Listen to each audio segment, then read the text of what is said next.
My first daughter's age is 55.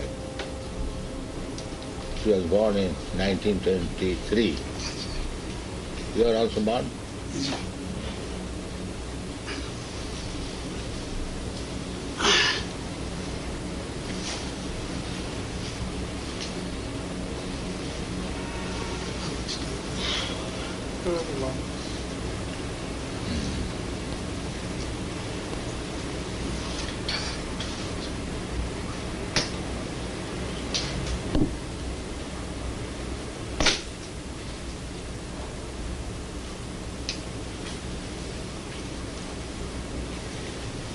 Prabhu, we want to ask you some questions. It's a monthly magazine we have, Trans India. It circulates both among Indian immigrants in North America and a lot of American and Canadian friends of ours. You know, ever since Swami Vivekananda came here in 1896 for the World War. 1903. His first one was 1896, I think, his first visit. No, No? 1893. 93, I see. Since then, there has been a lot of interest in this country, in Indian philosophy. Recent gurus have come, they have talked about meditation. My own view is that all these things have influenced the American people, but in a kind of intellectual fad, a kind of fashion. And it seems to me that your intention and aim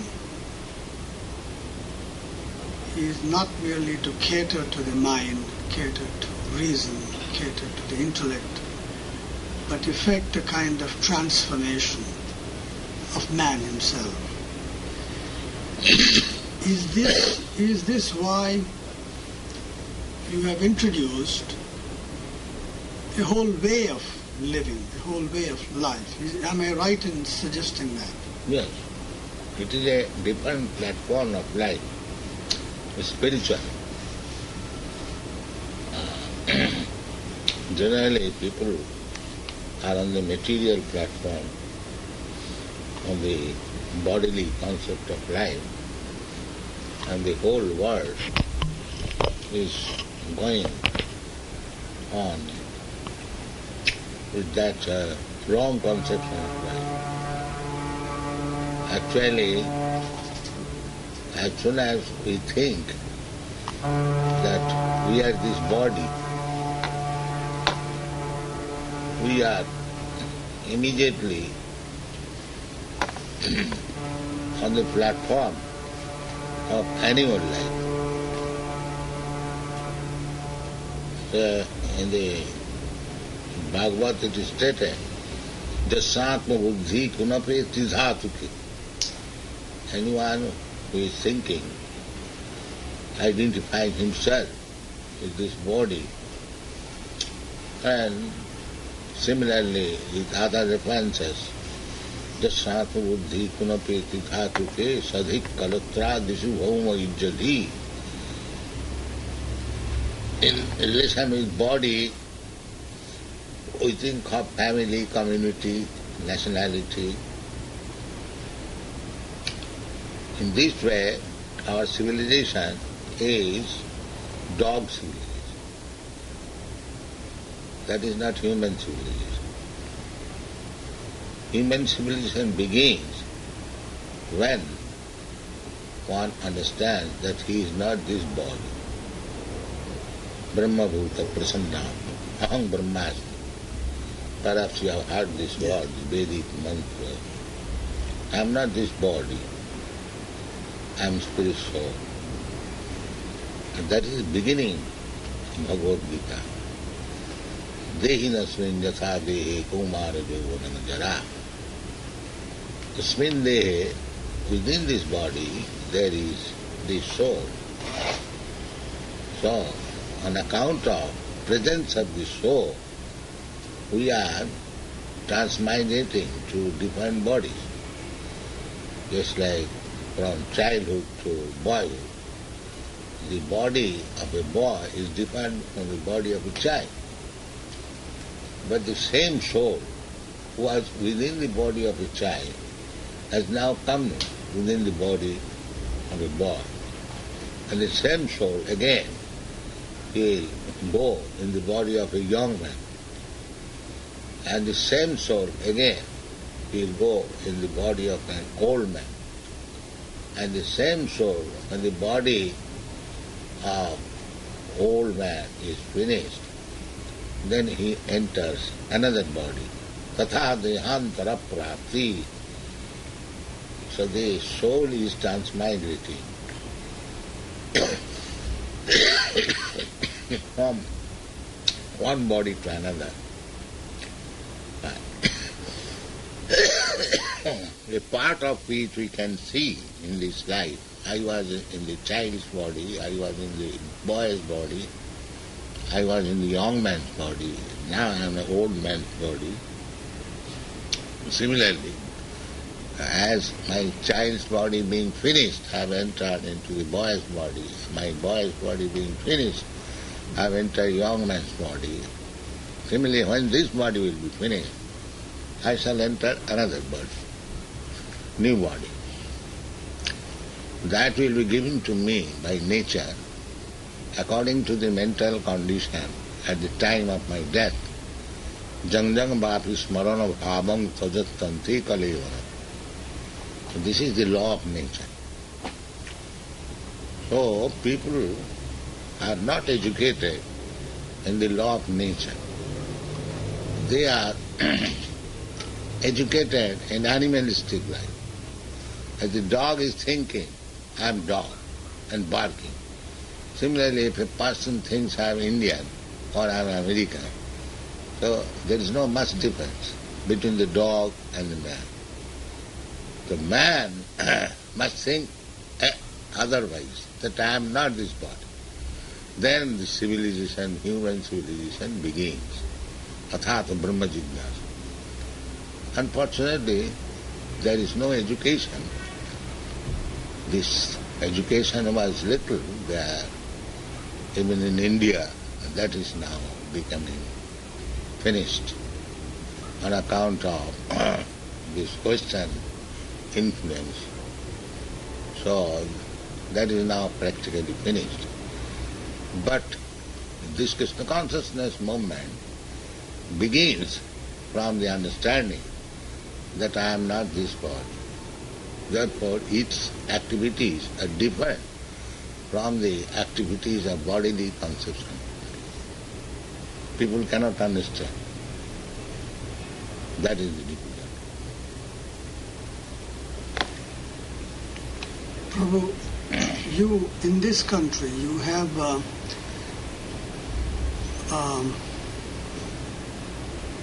whole body of religious thought which does not subscribe to the Hindu assumptions about the transmigration of the soul. And the culture itself is a very secular kind of culture. Which one? The American. And about 18 months ago or more, if I remember right, there was a film, a documentary on your school in Texas on the National Broadcasting Company's program, which was very hostile, if not vicious. It was an attack on your whole movement, the rearing of the small children.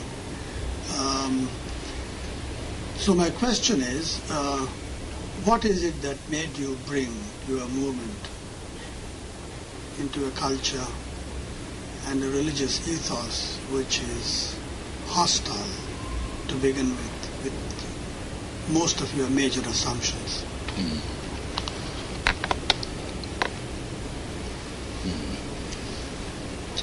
So this is education. The Western people are not educated in the spiritual life. So our predecessors, our gurus, they are for educating people in the spiritual life, Chaitanya Mahaprabhu, 500 years ago, he advised Indians to go, first of all, make his life, Indians should make his life perfect, and then he should go outside India and preach the perfection of life, how to become perfect in life. That was his mission. He said, Prithivite ache jato, you understand Bengali? Prithivite ache jato nagoradi gram, sarvatra prachar hoibe mon. Bharat bhumite manusya janma hoilo ja, janma sarthak kori karo paropoka. So Indian life means paropoka. They are in the darkness, others in the darkness. They have no such culture, spiritual culture. India has got that culture. There is Bhagavad Gita. So one should make his life practically Bhagavad Gita life. That is Krishna consciousness. And preach it to the world. That is Chaitanya Mahaprabhu's order. And this order was not only because Chaitanya Mahaprabhu happened to be a Bengali. He appeared in Nadia district, a district in Bengal. But he does not say the Bengalis. He says the Bharati. Bharatvarshe janma hoila ja. It is India's mission to become exactly on the line of Bhagavad Gita. That is also spoken by Chaitanya Mahaprabhu. That perfection of life means to understand Bhagavad Gita. He said, Amar Aggai Guru Hoiya Taro Ei Desh. You just become a guru and you deliver this country. This country means wherever you are living. It doesn't matter whether in India or America or anywhere. You just deliver them. So to become guru means to save a person from the conditional life of matter. So long you become a materialistic person, that means you are under condition of material nature. So you have to get your freedom from the laws of material nature. That is your perfect life. But people in the Western countries, they do not know much of this freedom.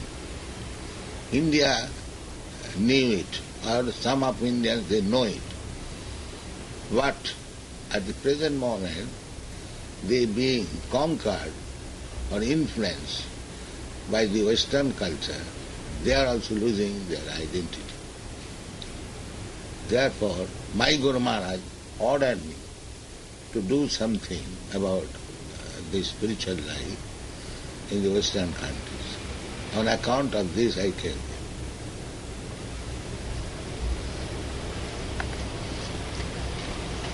Can you briefly tell us what the difference, how your approach is different from the approaches of the other gurus who have come? You seem to have a very unique place in... First of all, we do not accept anyone as guru if he is not competent to understand Bhagavad Gita and preach the Bhagavad. He is not a guru. The guru's definition given in the Bhagavad Gita. Imam vivasati yugam pratyaman ahamabmayam. In the 4th chapter you will find. Vivashan manave prahu manu ikha kave bravi. Evam parampara praptam imam rajarsayogi. Sakalena yoga nasta parantapa.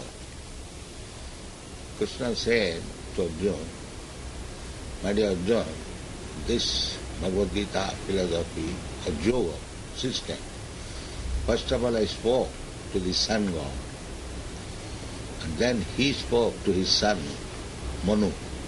Then Manu spoke to his son Ikha. In this way, the knowledge comes down from the spiritual master to the disciple, or from the father to the son. So, unless one comes in this disciplic succession, he cannot become guru. Therefore, I do not know all of them.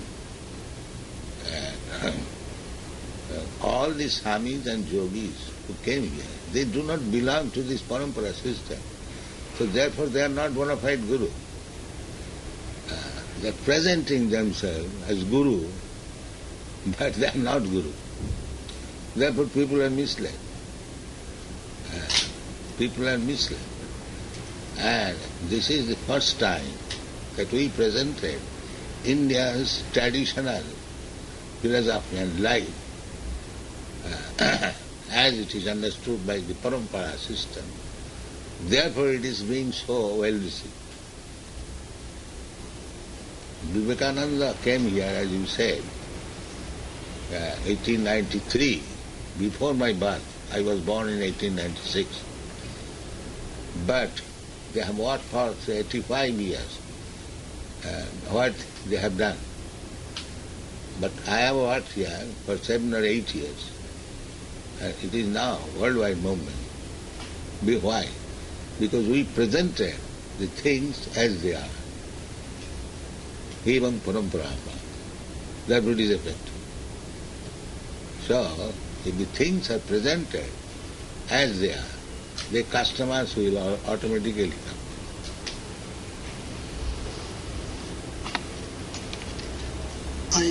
Yesterday in my talks with your disciples, I gathered that you have at least 3 of the ashrama-dharmas being practiced: brahmacharya, grihastha and sannyasa. Did you do this to suggest that your movement does not involve renunciation in the Western sense, in which they understand it as asceticism only, to retreat, to withdraw from society, to form a different small spiritual community or fraternity, not interacting with the rest of society, not influencing society, not being influenced by society? In other words, was it your aim to suggest that the ordinary life, the daily life of ordinary people can be built on the foundations of your philosophy? The thing is, the human life, the systemic society should be divided. Just say you are journalist, so you are not motor mechanics. But there is necessity of motor mechanics also, and the journalists also. Is it not? Yes. And you are journalist, you are not expected to become a motor mechanic or a medical man.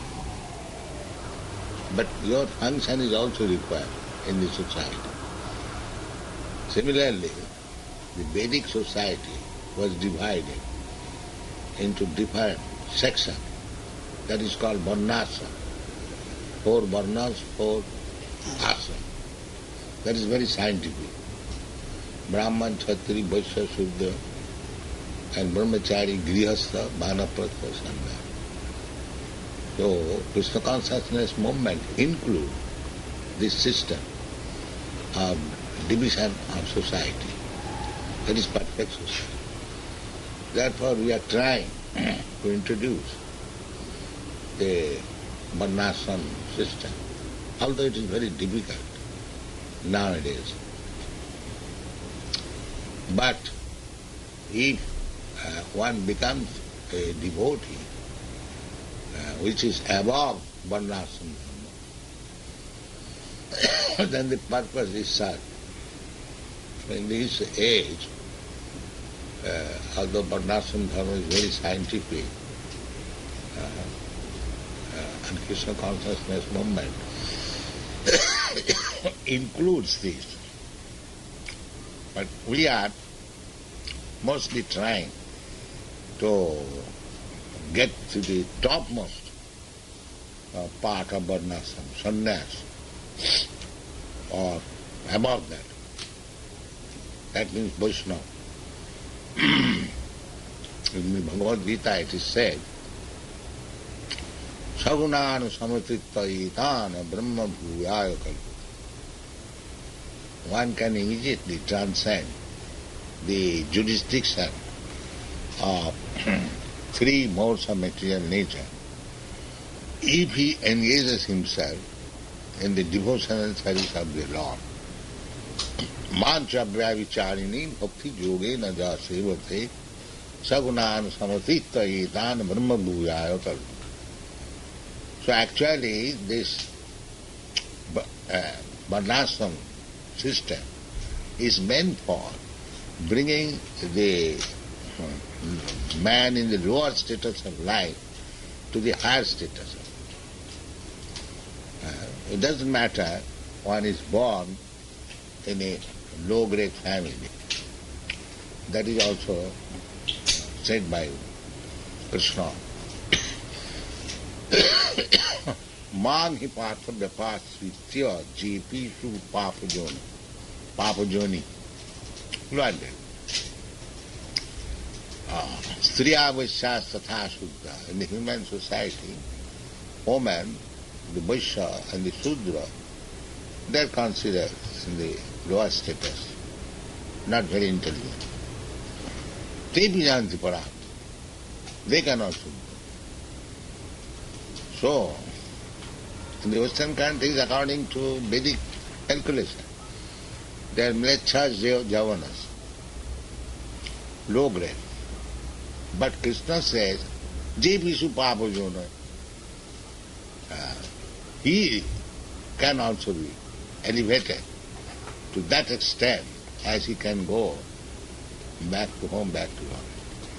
So this woman is directly giving the opportunity of Krishna's service so that they can become immediately bona fide to be positioned in the highest grade of life, Vishnu, so that he can go back to home, back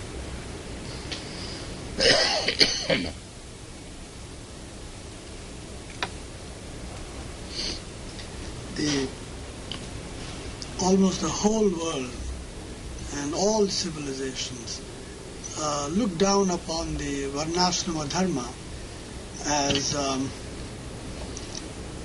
a system in which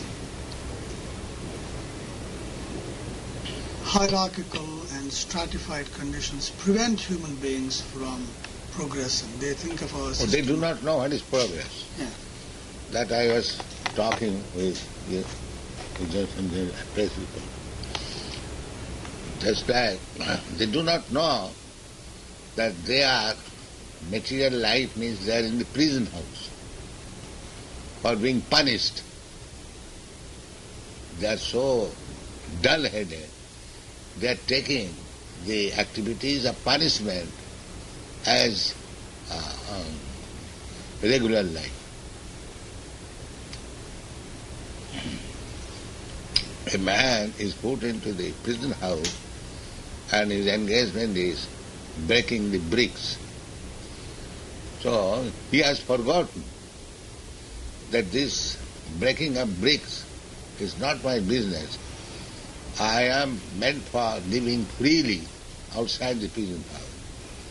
So these people, less intelligent people, they think that this material life of working hard day and night, just like the hogs and dogs, is general life. That is due to their ignorance. In the Bhagavata it is said nāyaṁ deha-bhājāṁ nṛloke kaṣṭān kāmān arhate viḍ-bhujāṁ. That this human form of life, although we have got this body, and the hog has also got the body. The hog is working day and night. Perhaps you have seen in Indian village, the hog is loitering in the village. His only business is where to find stool and eat it. And as soon as he eats, he becomes strong in sense, and then sex. The hog has no discrimination of sex, either mother or sister or anyone. So, this sort of life, working day and night for stool, and then as soon as the body is strong, find out sex, never mind whether mother, sister or anyone. This is not human life, this is hog's life. Do you think it is human life? No. So we are not meant for that civilization. We are meant for the civilization by which one can understand his position, constitutional position, aham brahmasmi. Therefore, our activities are different from the hogs and dogs.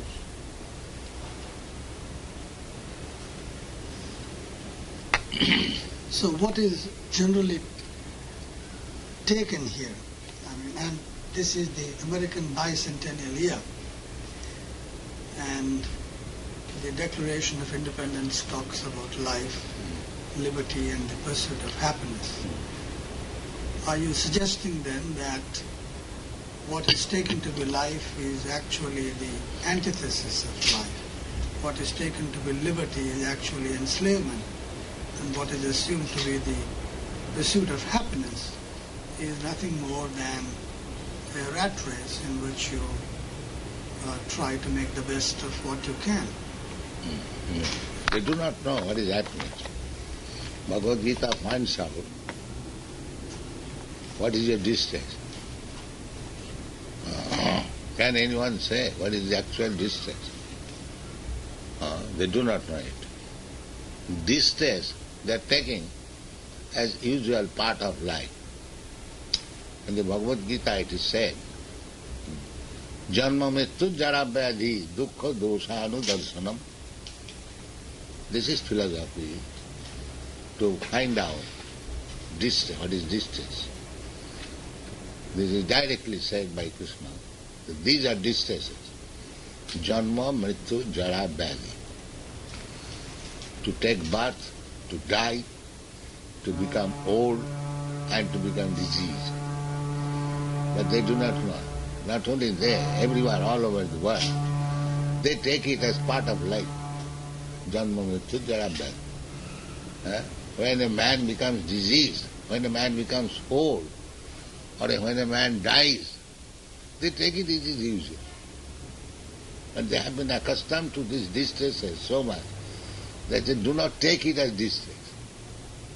Because this is their ignorance. This is their ignorance. They do not know what is distress. And they are struggling for moving the distress. Just like this independence. They do not know what is meaning of independence. Real independence is when you are free from these four kinds of distress. And does it mean observing this kind of independence is real independence? It is simply fictitious. If you are not free from the laws of nature, nature will enforce you to die. Then where is your independence? Nobody wants to die. So why is enforced to die? Nobody wants to become old man. Why is enforced to become old man? But they have no brain to understand what is independence, what is happiness. They have taken distress as happiness. So that is due to lack of knowledge. But the Krishna consciousness means to elevate a person to the real standard of knowledge. Without knowledge, a madman can say anything. A child can speak all nonsense. But that is not knowledge. Knowledge is different. So, The struggle for existence means to get out of distress. But the real distress, they have set aside. The problem that I do not want to die, but I will be enforced to die. So what is the advancement in this connection? They might have, so big scientists, they have discovered many things. But where is that thing that take a pill and you will never die? Take a pill, you will never become diseased. They can offer me. I had some abdominal pain. So they have given dozens of medicine. But still they are not sure whether the pain will be cured. This is their science. So, in this way, things are going on. In ignorance. Mura. Therefore they have been described in the Bhagavad Gita as Mura. Namāngaduskitanam mura prapaddante naradhama maya pritoggyana asuri bhavamasa. So this is the civilization of the Asuras. And without Krishna consciousness, without any knowledge of Krishna, or without any knowledge of the Krishna's instruction, people are grouped as duskriti, miscreants, muras, rascals, naradhama, lowest of the mankind. And if you say that so many people, they are educated highly in the university, how they can be taken as miscreants, rascals, and lowest of the mankind? The answer is maya apuritagyana. They have got knowledge, so-called knowledge, but they are lacking in real knowledge. Knowledge means to get out of distress. That is knowledge. But the real distress remains as it is. They cannot avoid death, they cannot avoid birth, they cannot avoid old age, and still they are claiming they are making progress in happiness. So that is called illusion.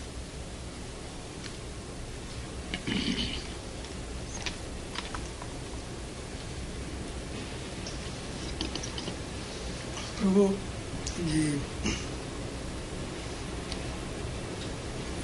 can you tell us a little bit about the plans you have for your projects in India? Yes, I wanted to start this movement from India. I even requested Mahatma Gandhi that Mahatma Ji, you have got some respect all over the world, and you are known as a great student of Bhagavad Gita. Now you have got your Swaraj. The Britishers are gone away. Let us preach Bhagavad Gita. But I don't think I got any reply. Of course, he was a very busy man. My letter might have reached him or not reached him. The secretaries might have rejected. I think received from secretary like that. But after a few days he was killed. So I was trying for this purpose in India. I approached many friends that you have got 4 sons. Give me 1 son so that I can train him how to become real preacher of Bhagavad Gita, how one can understand. Because Bhagavad Gita is being misinterpreted. So I wanted to preach it as it is. That was my mission. So practically nobody joined me. Then I decided to come here. So these boys cooperate. So I have got great desire. So, because India is by nature Krishna conscious, but our modern leaders, keeping them suppressed, that is a difficulty. There are so many other difficulties, and leaders are misinterpreting Bhagavad Gita. To tell you frankly, there are so many commentaries on Bhagavad Gita by Dr. Radha Krishna, by Gandhi, by Tilak, by Aurobindo, or many others. But nobody has said that here is God, Krishna. We admit it. Has anybody said that here is God, Krishna? You are searching after God. Here is the Supreme Personality of God, Krishna. Worship. Nobody has said. Am I right or not? I'm not that. I'm not read all the. I have read Gandhiji's. I have read a little. Any of Gandhi has praised. I have. Or Dr. Radhakrishna has written. But who has preached that Krishna is the Supreme Personality of Godhead? He is to be worshipped. Just like we are preaching. Here in America, you have seen our temple? Yes. How they are worshipping. Yes. So, Bhagavad Gita main purpose is that Krishna says, sarva-dharmān parityajya māmekam saranakam. So who has preached this? So, although they came, so many Swamis, yogis and politicians they came, but they talked, what can I say? All irrelevant. Mm-hmm. Nobody spoke. Yes. That Krishna is the Supreme Personality of Godhead, you worship Him. Nobody has. This is the first time I am saying. Do you agree or not? Yes. Do you think that this is because of the Western influence under which No, they had gone and you are more... No. They wanted to compromise with the Western. They did not come to teach, but they wanted to be victimized by the Western people. They had no strength to save themselves. They have no strength. They have no determination. Hodgepodge. Therefore it was not successful.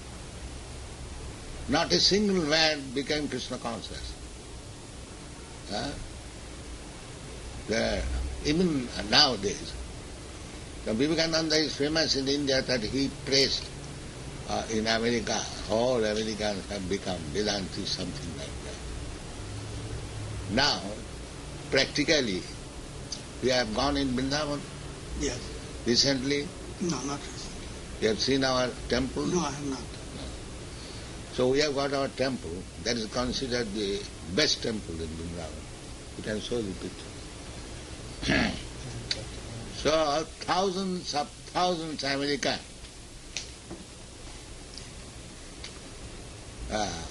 went to Vrindavan for our temple. Another temple. But there is another Vivekananda, Ramakrishna ashram. Mm-hmm. Nobody went there. Not a single. Now, what preaching they have done? From practical point. Mm-hmm. So many men went to our temple. They had no inquiry even that we have heard that there is a Ramakrishna mission temple here. Where it is? And it is not, Vrindavan is not a very big city. Everyone knows. Nobody, not a single person went there. And they visited other temples. So what kind of preaching? What do you think? It seems to me that what you are saying is that you cannot have a religion. You cannot expect a religion to survive or prosper when the culture which is supposed to serve it is its opposite, is its antithesis. And that's why your movement, you are trying to suggest that the only way that you can attain moksha or liberation or whatever is through a particular kind of culture that you are propagating. It is not, it is the culture. Yeah. It is the culture. Because you are suffering under material condition and you are struggling for existence. That means you are struggling to get liberty. So this is the liberty. As it is said in the Bhagavad Gita, takta deham punarjanma naiti mameti kaunteya mam upeta Ma, end of this. Janma-kāma-ca-me-divyam.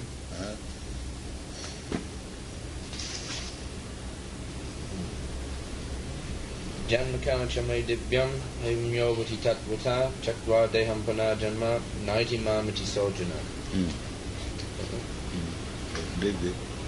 One who knows the transcendental nature of my appearance and activities does not, upon leaving the body, take his birth again in this material world, but attains my eternal abode, O Arjuna. Yes, this is liberty. But they do not know it. They simply make a show that they are scholar of Bhagavad Gita, but they do not know. They are reading Bhagavad Gita, but they do not know how to get liberty. Neither they are interested.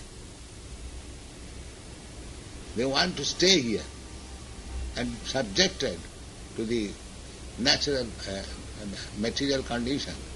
Janma mrityu jara vyadhi. There is another verse. Māṁ aprāpya māṁ nivartanti mrityu samsāra vatpat. In the 9th chapter, I think. Aprāpya māṁ nivartanti mrityu aśrata purusha dharmasya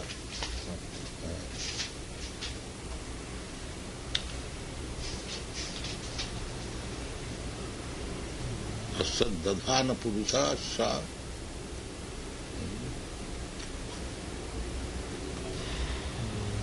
I shut it down to Purusha 9.3. Yeah. Shradhana Purusha Dharmasya parantapa aprāpya māṁ nivartanti nityu samsāra bhatman. The teachings that I am giving, if one is not faithful to accept it, the result will be aprāpya māṁ. He will not get me, and he will remain in the cycle of birth and death. They do not know it. What is cycle of birth and death? How one can get out of it? Well, going on like the flies with great force forth in the fire. They are very busy. What is that busyness? Falling in the fire. So this is going on.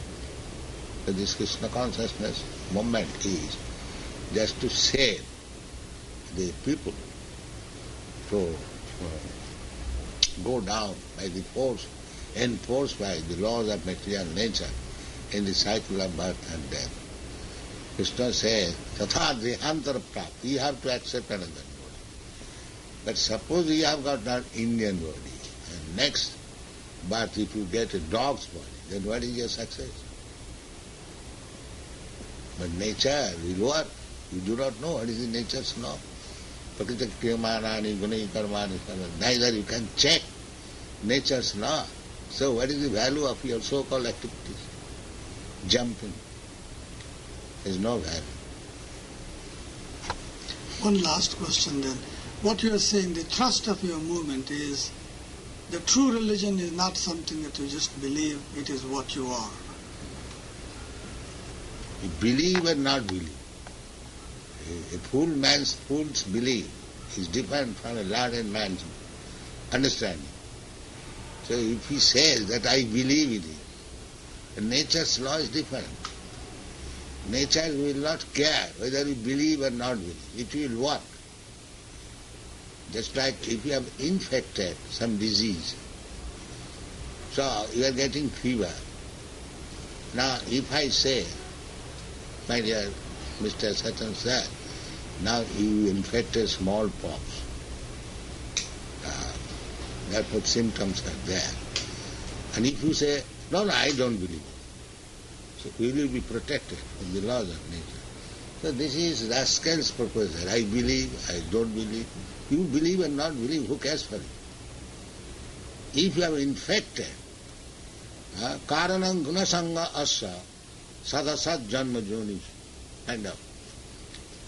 After that, you are going to get another body. Tatha dehantara prāpti. So,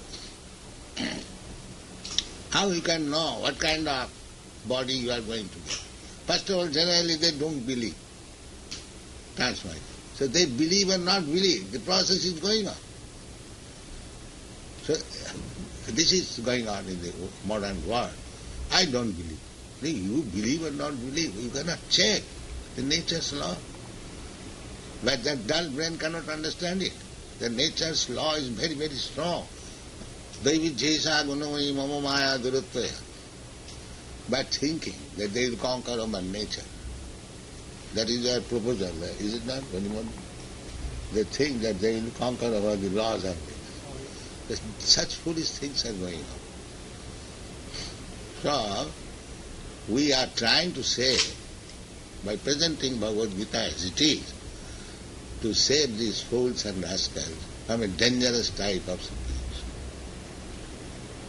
This is the summons. Thank you.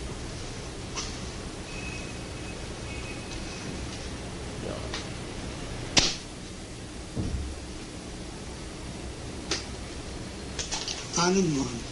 Anand Mohan. Jaya.